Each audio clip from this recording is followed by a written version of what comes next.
Gracias por continuar con nosotros. Les doy la más cordial bienvenida a Entérate, un espacio de difusión de las actividades institucionales, académicas y de actualización del Tribunal Electoral del Poder Judicial de la Federación. Les saluda Roxana Noriega. Les ofrecemos más de los trabajos realizados en el marco del Foro Informativo para Visitantes Extranjeros en el proceso electoral federal 2014-2015.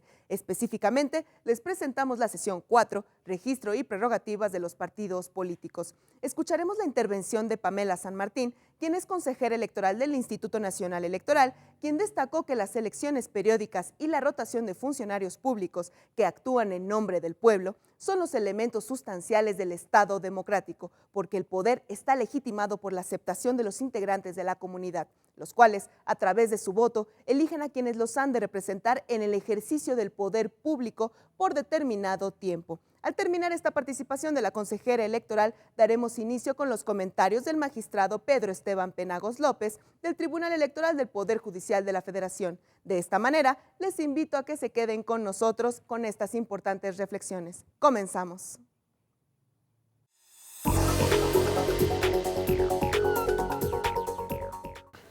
Muchas gracias, señor magistrado. Antes que nada es un honor estar en este panel con quienes me acompañan y con todos los que nos acompañan en el auditorio.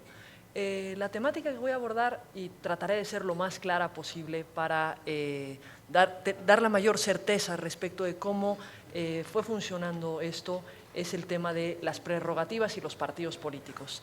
Aunque ahora tendremos que decir las prerrogativas y los partidos políticos y los candidatos independientes, porque es una figura que por primera ocasión se estará implementando a nivel federal en México en esta elección. Para hablar de prerrogativas, lo primero, me parece que para tener un contexto, lo primero que tenemos que mencionar es el tema del financiamiento que tienen los partidos políticos y los candidatos independientes para realizar sus funciones. Primero hablaremos del tema de los partidos políticos. ¿Se escucha bien? El tema de los partidos políticos. Hay una regla establecida en México que es una regla básica para la distribución de financiamiento entre los partidos políticos. Decimos nosotros que hay una prevalencia del financiamiento público sobre el financiamiento privado. A realizar sus actividades ordinarias, como lo dice su nombre, todos los años, todos los días, todos los meses. Ahora, también hay un segundo rubro de financiamiento que también es anual, se recibe todos los años, que es el financiamiento para actividades de carácter específico, es decir, actividades de educación, de capacitación, de investigación, de tareas editoriales, etcétera, que este porcentaje de financiamiento, digamos, se tiene que destinar a esas actividades porque para eso se otorga este financiamiento. Y en tercer lugar tenemos lo que llamamos el financiamiento de campañas, el dinero que se da exclusivamente para su utilización en las campañas electorales. ¿Cómo se calcula el financiamiento ordinario? Y esto es muy relevante. Y es muy relevante porque este año en México tenemos a 3 partidos políticos nuevos. En agosto del año pasado otorgamos el registro a 3 partidos políticos que cumplieron con todos los requisitos de la ley, lo que significó que pasáramos de un sistema con 7 partidos políticos a ahora tener un sistema con 10 partidos políticos nacionales. ¿Cómo se calcula la bolsa de financiamiento público ordinario? Digamos, ¿por qué la llamo una bolsa?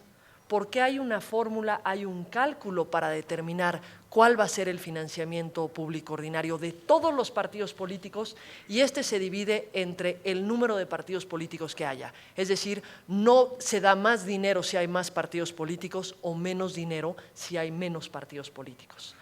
La regla es el 30% de este dinero se distribuye de forma igualitaria entre todos los partidos políticos. Esta es la regla de equidad que nos hemos dado, 30% igualitario y el 70% restante se distribuye según la fuerza política de cada partido, es decir, según los resultados de la elección de diputados inmediata anterior. ¿Esto qué significa? Como en este año que tenemos 3 partidos políticos nuevos, pues estos no pueden entrar al 70% proporcional, solamente reciben el 30% igualitario porque no han participado en una elección anterior. Ahora, para este año, no me iré a otros procesos electorales, para este año el financiamiento de campañas es el 30% del financiamiento ordinario y el financiamiento para actividades de carácter específico es el 3% del financiamiento ordinario, nuevamente en esta distribución de 70-30 bajo la regla de equidad que tenemos.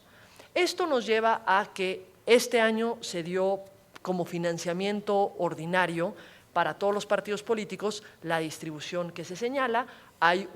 Nosotros entregamos, el propio INE es quien entrega este dinero a los partidos políticos y se les entrega mensualmente los primeros 5 días de cada mes para su utilización. Este año entregamos tanto el financiamiento ordinario como el financiamiento de campaña. Esto solo lo señalo como un marco general y aquí no incluí el financiamiento a los candidatos independientes porque el recurso que se destina a las candidaturas independientes no sale del dinero de los partidos políticos. Es un recurso adicional para las candidaturas independientes, que ahorita que entremos a las candidaturas independientes lo señalaré. Ahora, para entrar a las 2 de las que son las mayores novedades de este proceso electoral, de esta reforma en materia de prerrogativas y partidos políticos. La primera, pues la existencia de candidatos independientes, es decir, la materialización de un derecho que desde el 2012 se incorporó a la Constitución, el derecho de las y los ciudadanos de poder ser postulados a un cargo de elección popular sin necesidad de ser postulado por un partido político. Desde el 2012 se incorporó el derecho en la Constitución, pero fue hasta la reforma de 2014 que se señalaron, digamos, los mecanismos para poder llevar este derecho a la práctica. Y la segunda, digamos, novedad de este proceso electoral, de esta reforma electoral, la encontramos sin duda en algo que ya señalaba el magistrado Penagos, en el tema de la paridad de género en la postulación de candidatas y candidatos a diputados, tanto federales como locales. Por lo que hace al Instituto Nacional Electoral, nosotros únicamente registramos a los candidatos y las candidatas a diputados federales. Ahora, ¿cómo fue el proceso de registro de candidaturas independientes? La ley estableció un conjunto de requisitos para poder obtener el registro como candidatos o candidatas independientes. Son requisitos que han habido grandes polémicas respecto a qué tan difíciles son de cumplir estos requisitos, porque el primero y primordial de ellos es obtener el número de firmas de apoyo que sea correspondiente a un porcentaje del ámbito territorial donde se está compitiendo. Por ponerlo de una forma tal vez lo más gráfica posible, si alguien va a competir para ser un candidato independiente a la presidencia de la República, tiene que obtener de firmas de apoyo para ser registrado como candidato el equivalente al 1% de todo el padrón electoral distribuido en la mitad de las entidades federativas del país. Esto pues es un número de firmas bastante alto y ha habido una gran polémica sobre si no es excesivo o si sí es excesivo.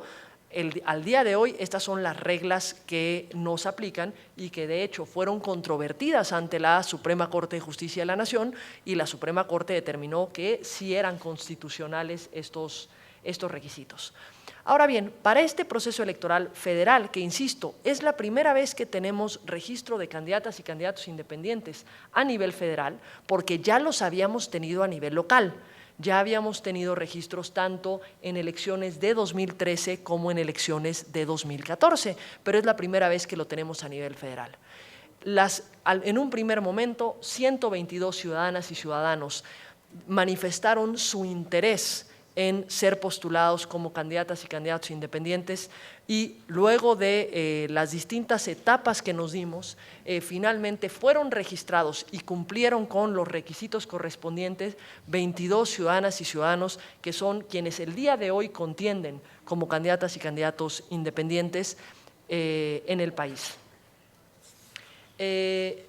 Ahora, para efectos de las candidaturas independientes, para contender en la etapa de campañas, no para recabar las firmas, ya que se recabaron las firmas y que se otorgó el registro como candidato o candidata independiente, sí se otorga a los candidatos y las candidatas independientes recursos públicos para la realización de sus campañas. El recurso público corresponde a lo que sería, lo que le tocaría, llamémoslo así, a un partido político de nuevo registro, esto dividido entre la totalidad de los candidatos independientes. Como para esta elección federal tuvimos registrados 22 candidatos independientes, se les otorgó un monto de cerca de $1 millón para realizar sus actividades de campaña. Aquí vale la pena señalar que el tope de gastos de campaña para la elección federal a diputados es de $1.260.000, lo que significa que el monto que recibieron de recursos públicos es muy cercano a el tope de gastos de campaña que pudieran erogar. Ahora, también recibirán los candidatos independientes o recibieron los candidatos independientes acceso a la radio y a la televisión.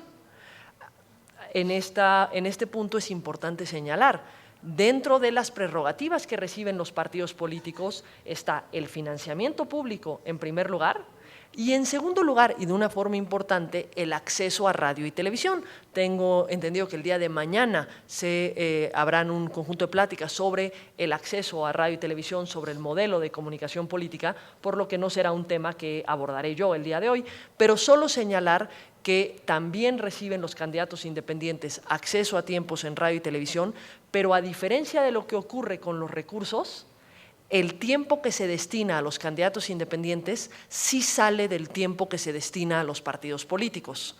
Es decir, de la misma bolsa de partidos políticos, todos los candidatos independientes en su conjunto participan dentro de una de las porciones igualitarias. Es decir, la parte igualitaria no se distribuye entre 10 partidos políticos, sino entre 11 contendientes, siendo el 11avo la totalidad de los candidatos independientes. Finalmente, para este proceso electoral tuvimos 12 candidatos y candidatas independientes en 12 entidades federativas de las 32 que tiene México. Para los procesos electorales locales, que en esta ocasión tenemos 16 procesos electorales locales concurrentes con el federal, ya les deben haber comentado en el módulo anterior. Se registraron un total de 2 candidatos independientes para gobernador o gobernadora, 26 candidatos independientes para diputados locales y 66 candidatos independientes para ya sea ayuntamientos o jefaturas delegacionales en el caso del Distrito Federal. Esto sería, me parece, lo más relevante respecto de las candidaturas independientes. E insisto, me parece que este ha sido un gran reto porque es la primera ocasión en la que tenemos esta figura contendiendo, es la primera ocasión en la que las ciudadanas y los ciudadanos mexicanos pueden ejercer este derecho tanto de participar activamente y solicitar el voto al margen de los partidos políticos, como será la primera ocasión en la que las y los ciudadanos mexicanos podremos votar por un candidato o una candidata que no sea postulada por un partido político. Me parece que es un mecanismo de participación ciudadana adicional que nos hemos dado en este país y que sin duda tendrá que ser objeto de una amplia reflexión después de esta implementación para ver qué tan razonables son los requisitos que se han señalado qué tan proclives son para garantizar el ejercicio de un derecho constitucionalmente previsto y cuáles debieran ser las modificaciones que se hacen para promover de mejor forma su ejercicio en la vida política mexicana. Les decía que el segundo tema de gran relevancia que fue materia de esta reforma es lo que hemos llamado la paridad de género en las candidaturas a diputados y diputadas federales. Me voy a referir a lo federal porque esos son los registros que nos correspondió realizar al Instituto Nacional Electoral. Empezaré señalando nada más de una forma muy breve que el tema de la paridad en la asignación de candidaturas es un tema que no es nuevo en México, sí es nuevo como paridad, pero no el establecimiento de acciones afirmativas para lograr la mayor participación política de las mujeres. Todo empezaba como un tema de cuota de género que se fue haciendo obligatoria a lo largo del tiempo, que se fueron poniendo un conjunto de requisitos para hacerla efectiva y que culmina en esta reforma política electoral en el establecimiento a nivel constitucional de la obligación de los partidos políticos y las coaliciones de postular el mismo número de hombres y el mismo número de mujeres para los cargos a diputadas y diputados federales. Ahora, ¿cuáles son las reglas para hacer efectiva esta paridad? La Ley General de Partidos Políticos nos impuso al Instituto Nacional Electoral y a los partidos políticos 3 reglas. La primera, las fórmulas a diputados o diputadas federales, que son fórmulas integradas por un propietario y un suplente, tienen que integrarse con ciudadanas o ciudadanos del mismo género. Es decir, aquí se combatió una práctica que se dio años atrás, que fue denominada la práctica de las Juanitas, porque tuvimos de las primeras veces que se implementa la cuota de género, se registraron como propietarios a mujeres y como suplentes a hombres. Y al momento de ganar y ocupar el cargo, pidieron licencia a las mujeres y quienes ocuparon los cargos fueron los hombres. La medida que se tomó para evitar este tipo de prácticas, que sin duda son prácticas que defraudan lo mandatado en una ley, fue que las fórmulas completas tienen que estar integradas por el mismo género: propietario hombre, suplente hombre; propietaria mujer, suplente mujer. Primera regla. Segunda regla. La ley señala que los partidos políticos tienen que definir un criterio para determinar qué distritos se asignarán a hombres y cuáles a mujeres en condiciones de igualdad, es decir, que no se beneficie a un género por encima del otro. Y tercera regla, no se pueden asignar exclusivamente, así dice la ley, exclusivamente los distritos con menor votación por partido político a un género. Es decir, si un partido político sabe que hay 200 distritos donde tiene muchas posibilidades de triunfo y 100 distritos donde tiene nulas posibilidades de triunfo, no le puede asignar los 100 distritos a un solo género, precisamente para que pueda equilibrarse. Esto es importante porque, y por eso dije exactamente cómo lo dice la ley, que no se asignarán exclusivamente, porque eso nos puede llevar a una interpretación. Si hay 100 distritos que son absolutamente perdedores y 99 se los asigna un género y uno al otro, no se lo estoy dando exclusivamente a un género. Y si diéramos esa interpretación, pues evidentemente estaríamos permitiendo algo que va en contra del espíritu de lo que está buscando la propia norma. Entonces, ¿qué fue lo que hicimos en el Instituto Nacional Electoral para hacer efectiva este derecho constitucional y este mandato constitucional? Primero le pedimos a los partidos políticos que nos dieran los criterios tal cual mandata la ley con los que iban a asignar, y garantizamos que estos criterios al menos fueran objetivos, que no tuvieran como criterios un sesgo a favor o en contra de algún género. A partir de esto, los partidos políticos registraron a sus candidatas y a sus candidatos. Y nosotros verificamos que nos dieran 50% de hombres, 50% de mujeres. En el caso de los diputados federales, tenemos 300 diputados federales por el principio de mayoría relativa y 200 diputados federales por el principio de representación proporcional. Es distinto cómo tuvieron que incorporarse los de mayoría relativa que los de representación proporcional, porque la representación proporcional es a través de una lista que irán asignándose en el orden de la lista. Y la ley mandata que tienen que ser intercalados los géneros, es decir, inicio con hombre, el 2 es mujer, el 3 es hombre, el 4 es mujer, el 5 es hombre, y de la misma forma se iniciará con mujeres. Pero eso está, digamos, claramente mandatado en la ley. El tema son los diputados por mayoría relativa. ¿Cómo verificamos que no solamente el criterio haya sido objetivo, sino que el resultado haya sido objetivo? Que efectivamente no se hayan asignado los distritos más perdedores o más ganadores incluso a un solo género. ¿Qué fue lo que hicimos en el INE? Y me parece que fue una buena práctica para hacer efectivo este derecho. Tomamos los 300 distritos que nos entregaron los partidos políticos. Evidentemente, en esta regla no incluimos a los 3 partidos políticos de nueva creación porque no han participado en ninguna elección anterior. Los 7 partidos políticos que sí han participado en una elección anterior, tomamos los resultados de la elección anterior, que fue la del 2012, y segmentamos todos los distritos por partido en tres segmentos. Un segmento de los resultados más altos, uno de los intermedios y uno de los más bajos. 100, 100 y 100. Y verificamos cómo estaba la composición de género, es decir, de hombres y mujeres. ¿Con qué propósito? Para garantizar que no hubiera un sesgo claro en ninguno de los 3 segmentos a favor o en contra de uno de los 2 géneros. Y lo que advertimos es que el procedimiento que se dieron los partidos políticos funcionó. Efectivamente, en los 300 distritos tenemos 50-50 y en los 3 segmentos tenemos en su mayoría dentro del margen de 60-40. Es decir, no hay un sesgo claro, ni en los ganadores ni en los perdedores, a favor ni en contra de ningún género. Y tenemos el mapa de distribución que pueden ver en las pantallas, en el que se ve cómo quedó configurado el país.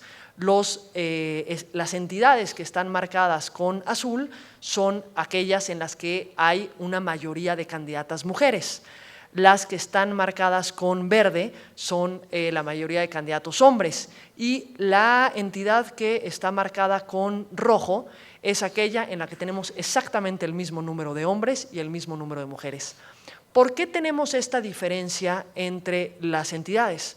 Porque la paridad no es por entidad, es por todas las candidaturas del país. ¿Y por qué no se podría dar la paridad por entidad en sí misma? Porque tenemos entidades con distritos que tienen un número non, no un número par. Entonces, ante un número non es imposible tener una paridad absoluta. Se puede tener lo más cercano a paridad, pero no una paridad absoluta. Y debe señalarse también, tenemos 2 coaliciones registradas para este proceso electoral a nivel federal. En el caso de las coaliciones hay paridad tanto al interior de la coalición como de los candidatos y las candidatas que fueron postuladas en lo individual por cada uno de los partidos políticos. Esto con el propósito, digamos, de hacer efectivo un derecho constitucional, insisto, mismo que me parece que fue un gran reto de implementación para el instituto, pero también un gran reto de implementación para los propios partidos políticos, y me parece que como resultado lo que podemos decir es que estamos ante una buena práctica que sin duda tendrá que ser evaluada, sin duda será objeto de mejoras en ejercicios posteriores, pero que el día de hoy nos deja con buenos resultados. Hasta aquí dejaría mi participación. Muchas gracias.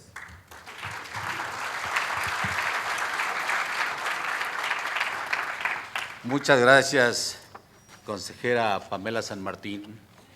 Realmente hemos escuchado 2 temas que son de gran importancia para nuestra democracia electoral, prerrogativas a los partidos políticos y a los candidatos independientes y paridad. Profundidad, claridad y sencillez en la exposición. Para mí, quizá, espero que no sea porque esté relacionado con la materia, completamente claro. En relación con las candidaturas independientes, solamente les agregaría como magistrado parte de la Sala Superior del Tribunal Electoral, en relación con las candidaturas independientes de carácter local, debe decirse que los candidatos independientes resultaban un poco desfasados en relación con las economías o el financiamiento que recibían en relación con los candidatos de los partidos políticos, y que la Constitución establece que el financiamiento privado solamente puede ser hasta el 10% del financiamiento público. Como bien decía la consejera Pamela San Martín, los partidos políticos viven del financiamiento público, apoyados con un 10% del financiamiento privado. Y el problema que registramos en relación con los candidatos independientes locales fue que realmente contendían con una situación de inequidad, y los árbitros administrativos y jurisdiccionales debemos velar porque los procesos electorales se rijan pues con equidad, igualdad y equilibrio entre las partes contendientes. En una interpretación hecha en algunos asuntos por la Sala Superior del Tribunal Electoral del Poder Judicial de la Federación, traspasamos el porcentaje del financiamiento privado para poder compensar a los candidatos independientes de carácter local y para que contiendan en una forma de mayor equidad. Esto es, borramos aquello que dice quizá la Constitución, interpretándolo, y fuimos más allá para que pudieran obtener un financiamiento privado que los equilibrara o los equiparara a los otros candidatos pues, de los partidos políticos. La parte relativa a la paridad lo explicó excelentemente bien la consejera, y realmente desde que integro la Sala Superior del Tribunal Electoral del Poder Judicial de la Federación siempre he estado por la paridad. Es más, en México registramos un porcentaje mayor de mujeres que de hombres, y no podía ser que la mujer no tuviera la misma oportunidad de contender, como bien dijo ella, en fórmulas integradas por un mismo género y con los mismos beneficios que obtienen los del género masculino, y además en distritos que realmente puedan resultar electas las mujeres. La paridad formal que establece el marco jurídico debe llevarse a la paridad sustantiva, a la paridad material. A eso se refirió la consejera Pamela San Martín, y a la cual felicito ampliamente por su profundidad, por su claridad y por la sencillez con la que expone el tema que le correspondió el día de hoy. Felicidades, consejera.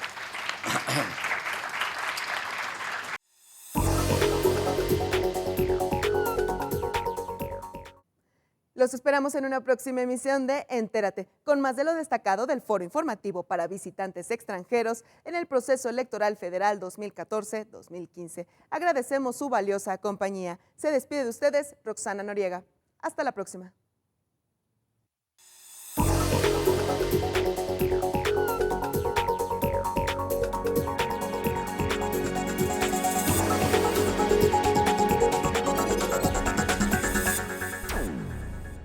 Este año, elegiremos diputados federales y autoridades en 17 entidades federativas. Las y los mexicanos podemos tener la certeza de que contamos con instituciones fuertes. Muestra de ello es el reconocimiento que recibió el Tribunal Electoral como la mejor institución electoral del año, entre órganos de todo el mundo. Lo que ratifica nuestro trabajo de cara al proceso electoral 2015. Tribunal Electoral del Poder Judicial de la Federación. Tú tomas la decisión, nosotros la protegemos.